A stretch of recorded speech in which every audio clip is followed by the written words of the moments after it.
మిత్రమా ఏమంటారు?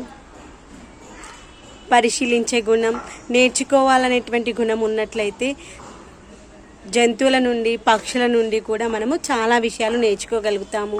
ఏంటి జంతువుల నుండి పక్షుల గురించి వాటి నుండి మనమేం నేర్చుకుంటాము అనుకుంటున్నారా? చీమ నుండి కూడా మనం చాలా విషయాలు నేర్చుకోగలుగుతాము. ఏంటి చీమ నుండి నేర్చుకునేది ఏంటి అనుకుంటున్నారా? చీమ చిన్నదే కానీ దాని నుండి మనం చాలా విషయాలు నేర్చుకోవచ్చు. చీమ అనేటువంటిది మనము ఏదో ఒక చెత్తలో దానికి కావాల్సినటువంటి ఐటెం ఉందనుకోండి, చెత్త చెదరం మురికి, దాంట్లో దానికి కావాల్సింది ఏదో అది మాత్రమే పట్టుకొచ్చుకుంటుంది, అంతేకాని అవసరం లేనిది పట్టుకొచ్చుకోదు. ఇప్పుడు చెత్తలో చక్కెర ఏమైనా పడిపోయింది అనుకోండి, దాంట్లోని చక్కెర రవ్వని మాత్రమే పట్టుకొని వస్తుంది, కానీ మట్టి గుళ్ళకని పట్టుకొచ్చుకోదు. అలానే మనుషులను కూడా ఏది అవసరమో దాన్ని మాత్రమే తీసుకుందాము, అవసరం లేని దాన్ని డిలీట్ చేసేద్దాము. ఏమంటారు?